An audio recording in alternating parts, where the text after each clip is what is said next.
Corona काल में अभी तक भारत ने जिस तरह वायरस के खिलाफ ये लड़ाई लड़ी है, उसमें प्रधानमंत्री मोदी हमेशा एक नायक की तरह लोगों को दिखाई दिए। कोरोना की दूसरी लहर ने देश में कोहराम जरूर मचाया, लेकिन जल्द ही इसकी रफ्तार पर काबू पा लिया गया। सच तो ये भी है कि मुश्किल के इस दौर में प्रधानमंत्री मोदी ने कोरोना पर काबू पाने के लिए जो रोडमैप बनाया, वो अब धीरे धीरे कामयाब होता दिखाई दे रहा है। इस दौरान चाहे ऑक्सीजन की किल्लत हुई हो या फिर वैक्सीन की, मोदी सरकार ने हर मुश्किल रास्तों को आगे बढ़कर फतेह किया है। और इसके साथ ही उन्होंने देशवासियों को कोरोना के खिलाफ जंग में ये यकीन भी दिलाया कि ना तो भारत हारेगा, ना ही भारतवासी, और इस लड़ाई में भारत की जीत होगी और कोरोना हारेगा।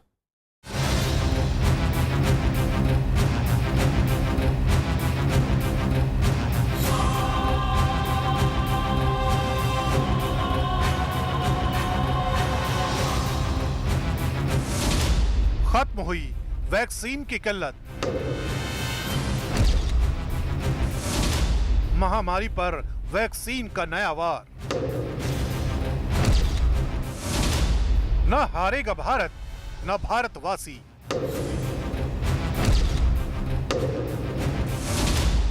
जीतेगा इंडिया, हारेगा कोरोना।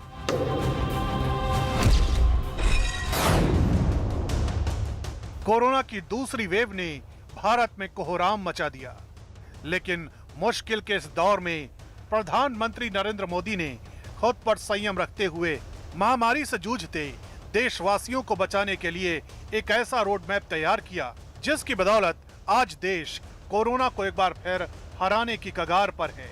14 मई को पीएम मोदी ने प्रधानमंत्री किसान सम्मान निधि योजना के तहत 9.5 करोड़ से ज्यादा लाभार्थी किसान परिवारों के लिए 19,000 करोड़ रुपए की 8वीं किस्त जारी करने के बाद उनसे बात की। इस दौरान भारत में कोरोना की दूसरी लहर और देश में जारी टीकाकरण पर बात करते हुए उनका दर्द झलक आया। 100 साल बाद आई इतनी भीषण महामारी कदम कदम पर दुनिया की परीक्षा ले रही है। हमारे सामने एक अदृश्य दुश्मन है, और ये दुश्मन बहुरूपिया भी है। और इस दुश्मन के कारण, इस कोरोना वायरस के कारण,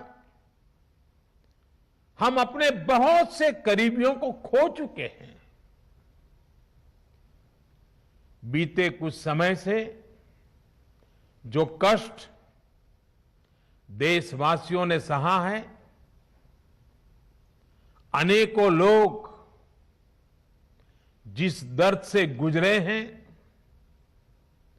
तकलीफ से गुजरे हैं, वो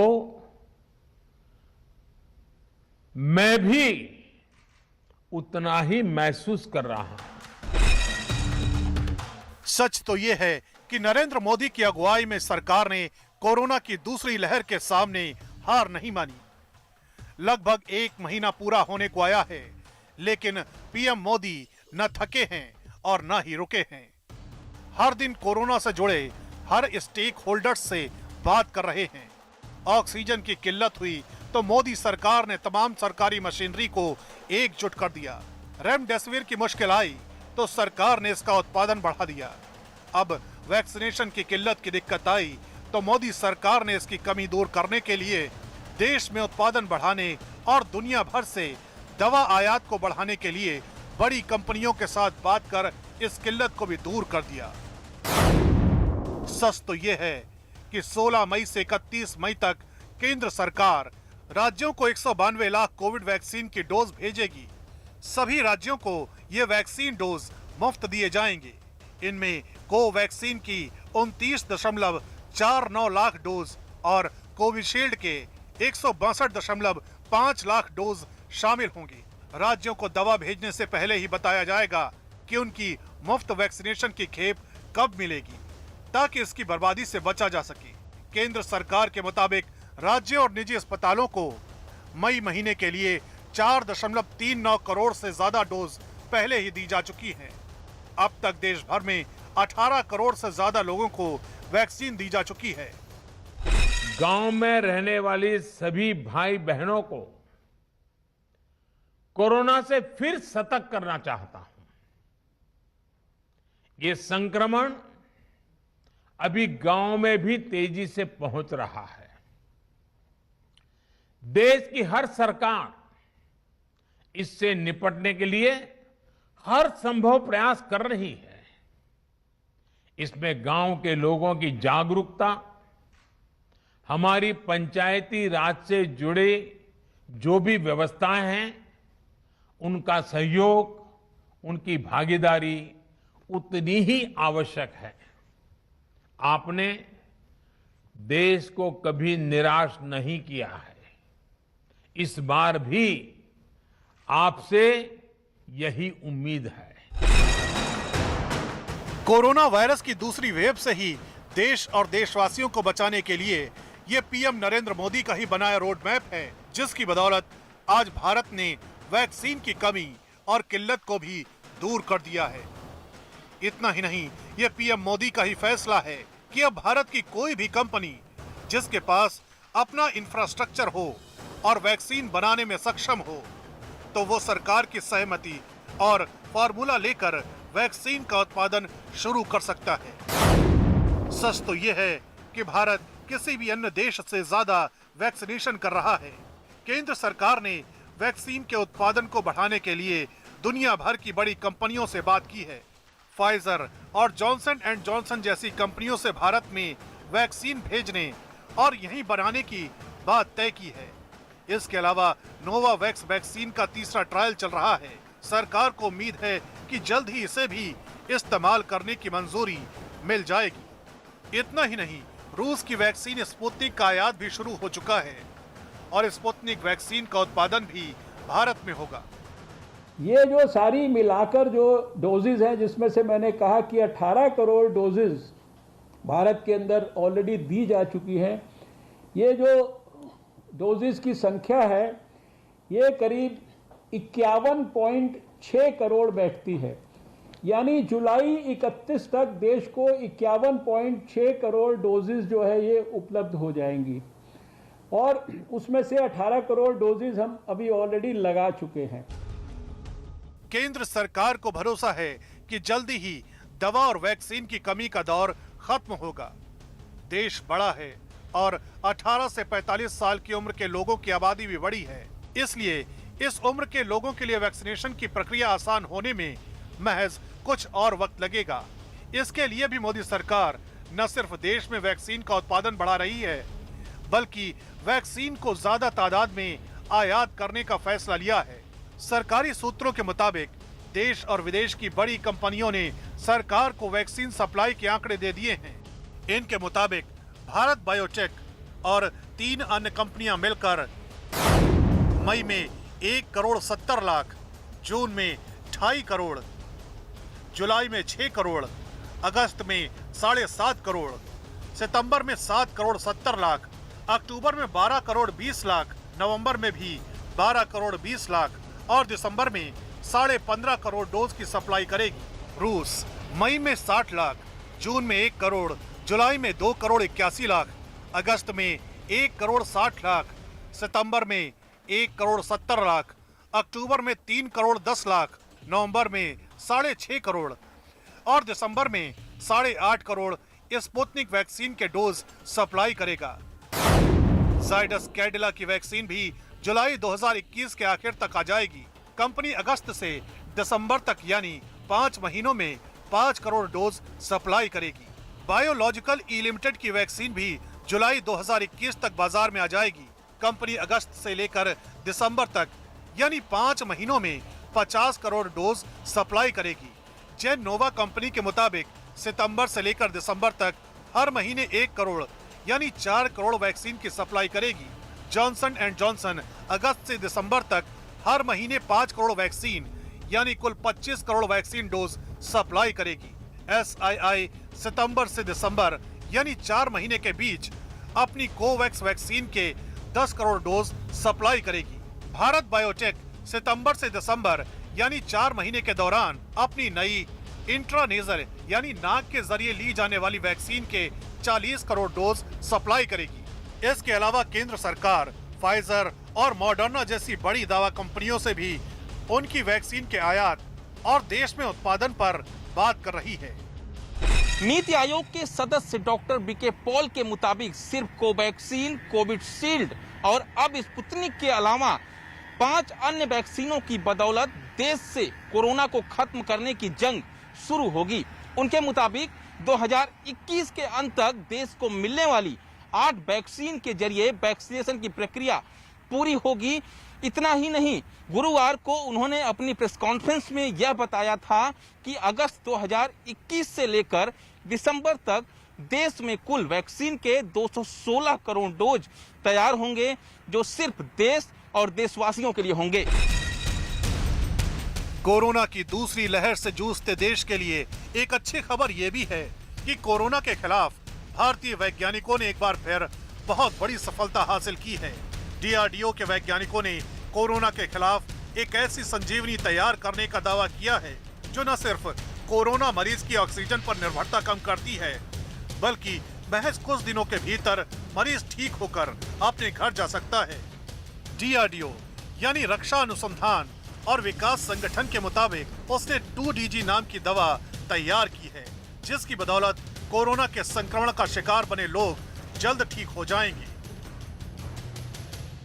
जो एक मैकेनिज्म है वो जो एंटीवायरल होने के साथ साथ ये एंटी इन्फ्लेमेटरी भी है, तो इस वजह से ये लंग जो डैमेज हो रहा है उस पर भी बहुत अच्छा काम कर रही है और इसी वजह से शायद हमें जो परिणाम मिले वो बहुत अच्छे मिले मरीजों में, और जो ऑक्सीजन की रिक्वायरमेंट थी पेशेंट्स की वो जल्दी खत्म हो गई, सप्लीमेंटल ऑक्सीजन की रिक्वायरमेंट। तो मैं ये कह सकता हूँ कि ये लंग्स पे भी बहुत अच्छा काम कर रही है एंटीवायरल प्रॉपर्टी होने के साथ साथ। सच तो ये है कि डीआरडीओ की 2DG दवा के 10,000 डोज अगले हफ्ते तक तैयार हो जाएंगे और कोरोना काल में इस नई संजीवनी के आने के बाद न सिर्फ भारत की दूसरे देशों पर निर्भरता कम होगी, बल्कि डीआरडीओ के दावे के मुताबिक कोरोना के लगातार बढ़ते मामलों पर भी लगाम कसी जा सकेगी। कोरोना पर देश को राहत देने वाली एक बड़ी खबर आई। आज से कोरोना पर वैक्सीन के नए वार की शुरुआत हो चुकी है। दरअसल मोदी सरकार ने कोरोना को हराने के लिए हर वो जरूरी कदम उठाए जिसके जरिए इस पर लगाम लगाई जा सकती है। इसके अलावा ये बात WHO यानी कि विश्व स्वास्थ्य संगठन भी कह चुका है कि भारत में कोरोना का मौजूदा संकट और तीसरी लहर को काबू करने में वैक्सीन सबसे बड़ा हथियार साबित होगी।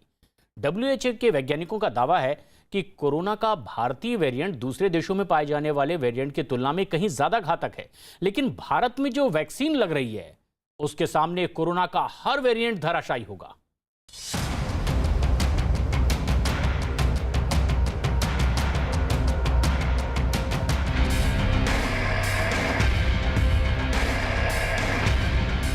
कोरोना की दूसरी लहर से जूझ रहे देश के लोगों के लिए एक और अच्छी खबर है। देश में रूस की वैक्सीन स्पुतनिक वी के जरिए वैक्सीनेशन की प्रक्रिया शुरू हो गई है। हैदराबाद में 14 मई से स्पुतनिक की पहली डोज दी गई। डॉक्टर रेड्डीज लेबोरेटरीज के मुताबिक भारत में स्पुतनिक की पहली खेप 1 मई को आ गई थी और जरूरी मंजूरी मिलने के बाद से इसका इस्तेमाल शुरू कर दिया गया है। कंपनी के मुताबिक अगले कुछ महीनों में रूस से वैक्सीन की अगली खेप लगातार आएंगी। इसके अलावा स्पुतनिक भारत की दवा कंपनियों के साथ मिलकर देश में इसका उत्पादन भी शुरू करेगी। अभी रूस से स्पुतनिक वैक्सीन आयात करने पर इसके एक डोज की कीमत 948 रुपए होगी। इस पर उपभोक्ताओं को 5% GST भी देनी होगी, यानी कुल मिलाकर स्पुतनिक का एक डोज 995 रुपए 40 पैसे का होगा। कंपनी का कहना है कि जैसे ही देश में स्पुतनिक का उत्पादन शुरू हो जाएगा तो इसकी कीमत कम होने की उम्मीद है। रशियन डायरेक्ट इन्वेस्टमेंट फंड के CEO किरिल दिमित्रिव के मुताबिक स्पुतनिक भारत और रूस की वैक्सीन है। इसका ज्यादातर उत्पादन भारत में होगा।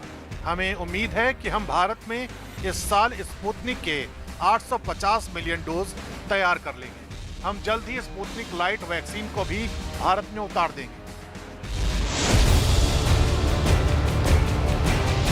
कोरोना को हराने के लिए मोदी सरकार ने एक और अहम फैसला लिया है।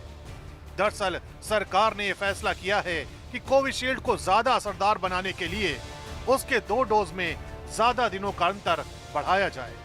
केंद्र सरकार के मुताबिक उसने ये फैसला एक स्टडी के आधार पर लिया है। स्टडी में पाया गया कि अगर कोविशील्ड की दूसरी खुराक 12 से 16 हफ्ते में ली जाए तो ये 85% तक असरदार होगी, जबकि अभी ये 79% असरदार है। ब्रिटेन में अप्रैल के आखिरी हफ्ते में जो कोविशील्ड वैक्सीन पर की गई एक रिसर्च के परिणामों के मुताबिक 3 से 4 महीने में कोविशील्ड के 2 डोज लेने पर उसका प्रभाव बेहतर होता है। इस स्टडी में पाया गया कि भारत में कोविशील्ड अभी 6 से 8 हफ्ते के गैप में दूसरी डोज दी जा रही है, जो 79% तक प्रभावी है, लेकिन जब इसे 12 से 16 हफ्ते के अंतराल में दिया जाएगा तो यह 85% तक असरदार होगी। 4 हफ्ते के अंतराल से कोविशील्ड लगाया जाए तो करीब 69% का वो है वैक्सीन एफिकेसी है, 79% है।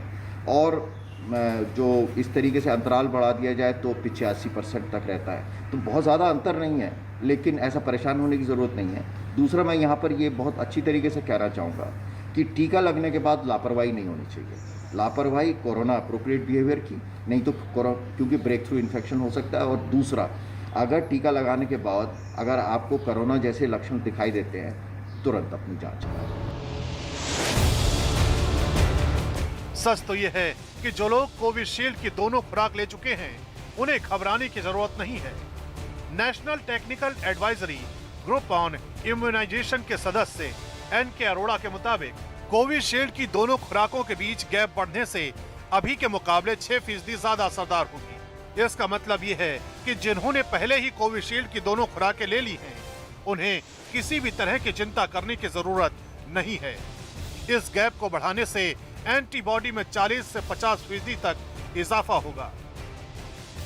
3 से 4 महीने पर टीका लगाने से उसका प्रभाव, कोविशील्ड का प्रभाव बेहतर होता है, लेकिन कोवैक्सीन के 2 टीकों के बीच में अंतराल जो है उसमें कोई परिवर्तन नहीं किया गया।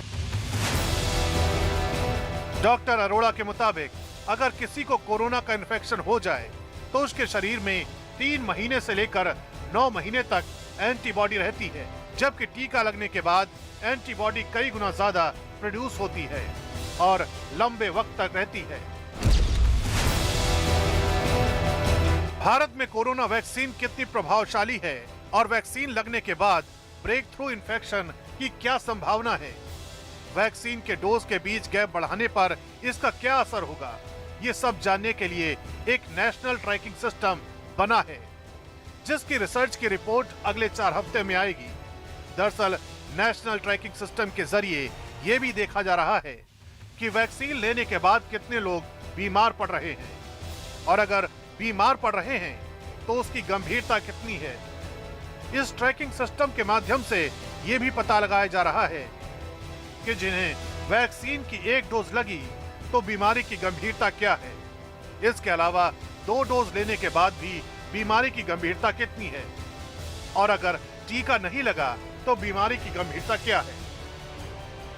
जहाँ तक टीका लग जाए तो 6 महीने और 12 महीने के बीच में एंटीबॉडी बनती है। टीका लगने के बाद एंटीबॉडी ज़्यादा प्रोड्यूस होती है, कई गुना ज़्यादा प्रोड्यूस होती है, और वो ज़्यादा लंबे तक रह सकती है। क्या करें? तो उसके लिए जो, जैसे मैंने बताया कि वैक्सीन ट्रैकिंग सिस्टम बनाया जा रहा है, जिसमें जिन जिन को वैक्सीन लगी है, जिनको नहीं लगी है और बीमार हो रहे हैं, उनकी बीमारी की गंभीरता का आंकलन किस तरीके से किया जाए, वो हमारे पास सारा आंकड़ा है।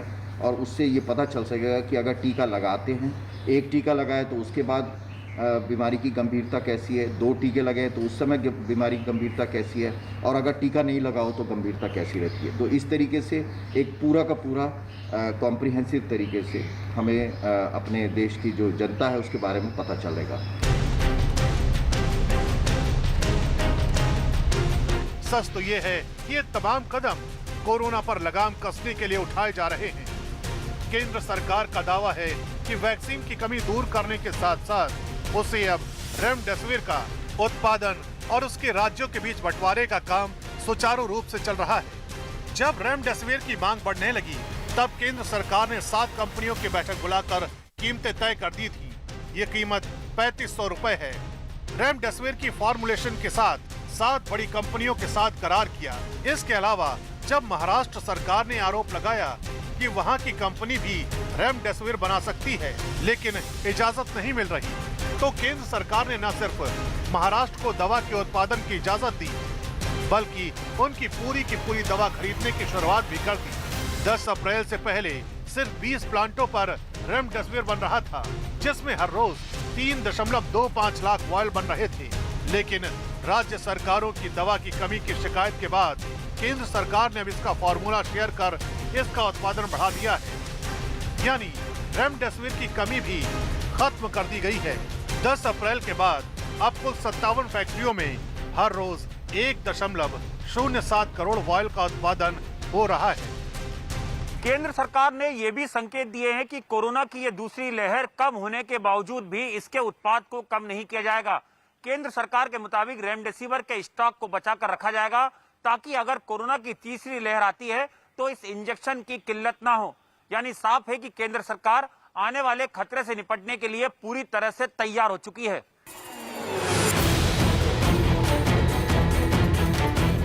इसके अलावा कोरोना की दूसरी लहर के दौरान ऑक्सीजन की किल्लत भी देखी गई, लेकिन 20 दिनों में जिस तरह से पीएम मोदी के नेतृत्व में ऑक्सीजन की कमी को पूरा करने की एक मुहिम को जिस तरह से अंजाम दिया गया, वो दुनिया के सामने एक मिसाल बन चुकी है। 14 मई तक जारी किए गए आंकड़ों के मुताबिक 20 दिन में 126 मीट्रिक टन ऑक्सीजन से 7,900 मीट्रिक टन ऑक्सीजन तक पहुंची। 24 अप्रैल से 12 राज्यों के लिए ऑक्सीजन एक्सप्रेस की सेवा शुरू हुई।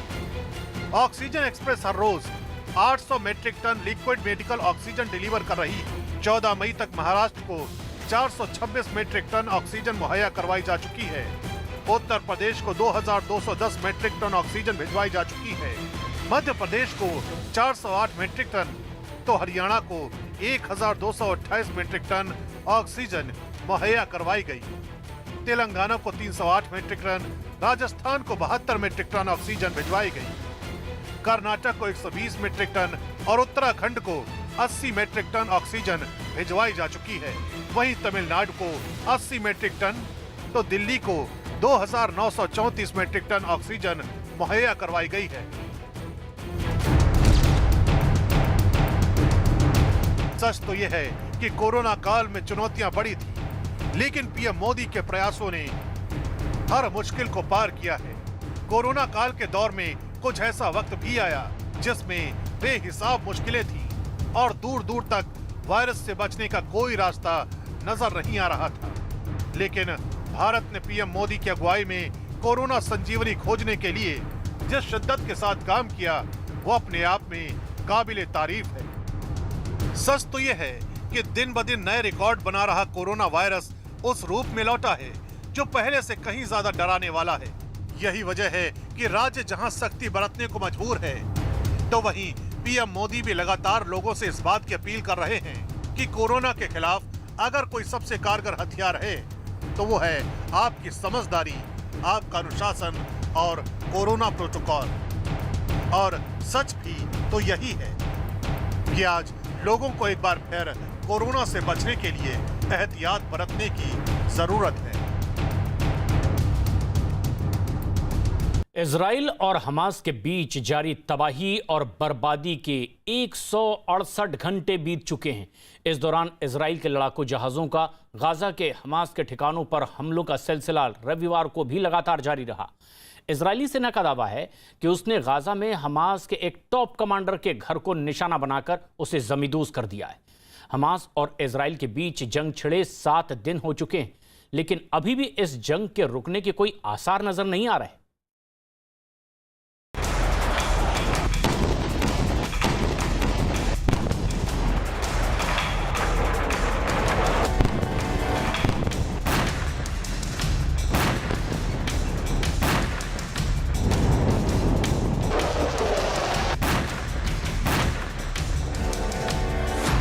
इजराइल हमास में घमासान।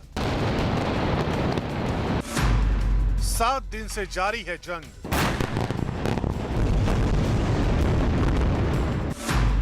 हमास कमांडर के घर पर एयर स्ट्राइक। भीषण हुई जंग।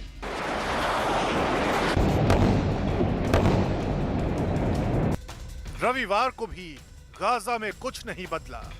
इजराइल और हमास के बीच 7 दिन से जारी जंग बदस्तूर चल रही है। दोनों देशों के बीच लड़ाई और तेज हो गई है। गाजा शहर में चारों तरफ आसमान से बारूद बरस रहा है। शहर धीरे धीरे खंडहर में तब्दील होते जा रहे हैं। हर तरफ चीखों पुकार और दहशत का मंजर नजर आ रहा है। इन तस्वीरों में आप साफ देख सकते हैं कि इजराइल की सेना कैसे गाजा शहर में मौजूद हमास के ठिकानों को निशाना बनाकर उन्हें तबाह कर रही है। इजराइल ने हमास की अंडरग्राउंड मेट्रो कही जाने वाली सुरंगों पर भी बम बरसाए। इजराइल का दावा है कि उसने इस हमले में हमास की सुरंगों का जाल तबाह कर दिया है। ये इजराइल के एक और हमले का वीडियो है। इजराइल ने दावा किया है कि उसने गाजा में हमास के सबसे टॉप कमांडर ये सिनवार के घर को निशाना बनाया। वीडियो में आप साफ देख सकते हैं कि हमास कमांडर के घर पर एक नहीं बल्कि कई बम गिराए गए। इस हमले में हमास के कमांडर ये सिनवार का घर पूरी तरह से जमींदोज हो गया। ये इजराइल के हमले से तबाह हुई एक इमारत के मलबे से एक जिंदगी को बचाने की जंग की तस्वीरें हैं। तस्वीरों में आप साफ देख सकते हैं कि कुछ राहत कर्मी बर्बाद हुई एक इमारत से एक शख्स को बाहर निकाल रहे हैं। उस शख्स को बाहर निकालने के बाद राहत कर्मी उस इमारत के मलबे में दबे दूसरे लोगों को ढूंढने की जद्दोजहद एक बार फिर शुरू कर देते हैं। ये गाजा शहर के एक दूसरे इलाके की तस्वीरें हैं। इसमें भी तबाह हुई इमारत से राहत कर्मी एक जख्मी शख्स को बाहर निकालने में कामयाब रहे। इसके बाद वो इमारत के मलबे में बुरी तरह से घायल एक दूसरे शख्स को भी काफी मशक्कत के बाद बाहर निकालने में कामयाब हो जाते हैं। इन तस्वीरों में आप साफ देख सकते हैं कि इजराइल की बमबारी में गाजा शहर की कितनी तबाही और बर्बादी हुई है।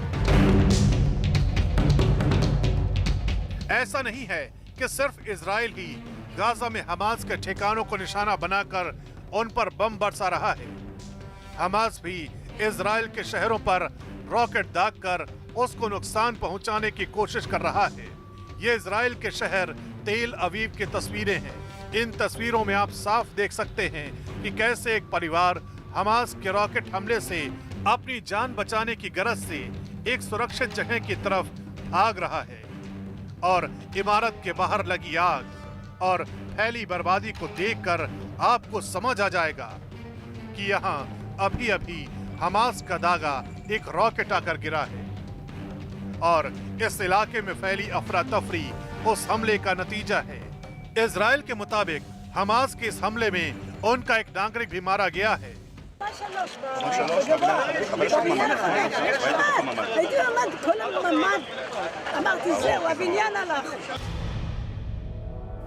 एक जंग इजराइल और हमास लड़ रहे हैं, लेकिन इस जंग का दायरा भी बढ़ गया है और इसकी आंच दुनिया के दूसरे देशों में भी फैलती जा रही है।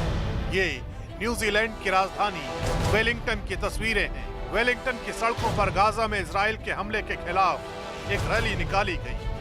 प्रदर्शनकारियों के हाथों में फलस्तीन के झंडे और उसकी आजादी के बैनर थे। प्रदर्शनकारी गाजा में इजराइल के हमलों को फौरन रोकने की मांग कर रहे थे। 21st century, this kind of stuff shouldn't be happening. People are being evicted from their homes. These are refugees that are asking to literally return back to their homes. We need the Prime Minister to lead a campaign, a worldwide campaign through UN or through Europe or through anyone else to ask Israel to stop attacking our people immediately.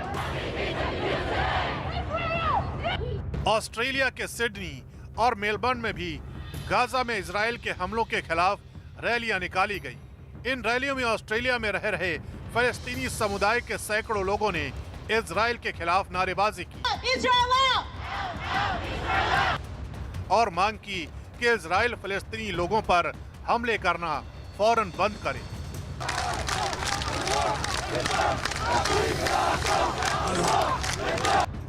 Germany की राजधानी Berlin में भी Israel के विरोध में वहां रह रहे फिलिस्तीनी समुदाय के लोगों ने एक रैली निकाली। रैली के दौरान प्रदर्शनकारी फिलिस्तीन को आजाद कराने की मांग और गाजा में इजरायली हमलों को फौरन बंद करने की मांग कर रहे थे। पुलिस ने जब प्रदर्शनकारियों को कोरोना प्रोटोकॉल तोड़ने के लिए वहां से हटाने की कोशिश की तो हिंसा भड़क उठी। हमास और इजराइल के बीच जंग छिड़े 7 दिन हो चुके हैं, लेकिन अभी तक इस जंग के रुकने के आसार नजर नहीं आ रहे हैं। और जिस तरह हमास और इजराइल एक दूसरे के शहरों को निशाना बना रहे हैं, उसे देखकर तो लगता है कि ये जंग अभी और भीषण होगी।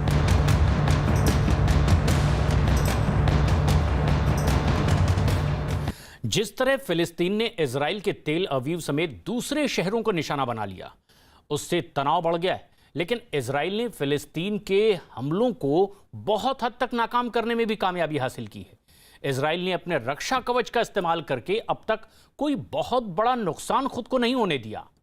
लेकिन क्या है यह रक्षा कवच? जानने के लिए देखिए हमारी यह खास रिपोर्ट।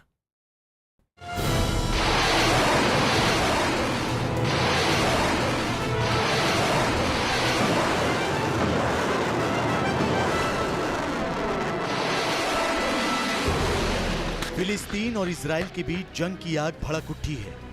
दोनों तरफ से हमले हो रहे हैं। फिलिस्तीन रॉकेट दाग रहा है तो इजराइल उन रॉकेट को आसमान में ही नेस्तनाबूद कर रहा है।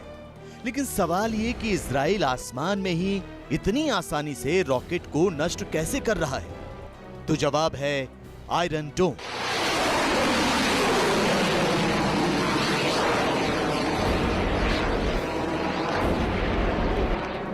इजराइल का दावा है कि आयरन डोम एयर डिफेंस सिस्टम से उसने 90% मिसाइलों और रॉकेट को हवा में ही नष्ट कर दिया। यह वही आयरन डोम है जिसे दुनिया का सर्वश्रेष्ठ एंटी मिसाइल डिफेंस सिस्टम कहा जाता है। दरअसल इजराइल का आयरन डोम एक एयर डिफेंस सिस्टम है जिसे इजराइल ने स्वदेशी तकनीक से विकसित किया है। हालांकि इसे विकसित करने में अमेरिका से वित्तीय और कुछ तकनीकी सहायता ली गई है। हाई टेक्नोलॉजी से लैस आयरन डोम एक छोटी दूरी का एयर डिफेंस सिस्टम है जिससे रॉकेट या मॉर्टर को हवा में ही नष्ट किया जा सकता है। खास बात यह है कि आयरन डोम हर मौसम में काम कर सकता है। आयरन डोम को साल 2011 में इजराइल की सेना में शामिल किया गया। यह रडार के जरिए दुश्मनों की मिसाइलों और रॉकेट को पहचानता है और काफी कम समय में उसे आसमान में ही नेस्तनाबूद कर देता है। यही वजह है कि फिलिस्तीन की ओर से दागे गए अधिकतर रॉकेट और मिसाइल नाकाम हो गए। आपको दिखाते हैं कि इजराइल का ये रक्षा कवच काम कैसे करता है। आयरन डोम मोबाइल मिसाइल सिस्टम है। इस प्रणाली में कई उपकरण एक साथ मिलकर काम करते हैं। हमला होने के बाद इसमें लगा रडार पता करता है कि किस दिशा से कौन सा या कैसा रॉकेट या मॉर्टर उसकी तरफ आ रहा है। उसी दौरान वो उसकी स्पीड और रास्ते का आकलन करके जानकारी कंट्रोल सेंटर के पास भेज देता है। इसके बाद कंट्रोल सेंटर बिना कोई देरी किए इंटरसेप्टर मिसाइल उसकी तरफ छोड़ देता है। लॉन्चर में लगी मिसाइल को कंट्रोल सेंटर या इसके अंदर लगे रडार से लगातार निर्देश मिलते रहते हैं और वो अपने निशाने का पीछा आखिर तक करती है। डिफेंस सिस्टम में लगी मिसाइल हमला करने आ रहे रॉकेट या लॉन्चर के करीब जाती है और फट जाती है। लेकिन आयरन डोम का काम यहीं खत्म नहीं होता। इसके बाद वो रेंज और निशाने पर लिए गए इलाके की दिशा की जांच करता है और वार्निंग सायरन बजाता है।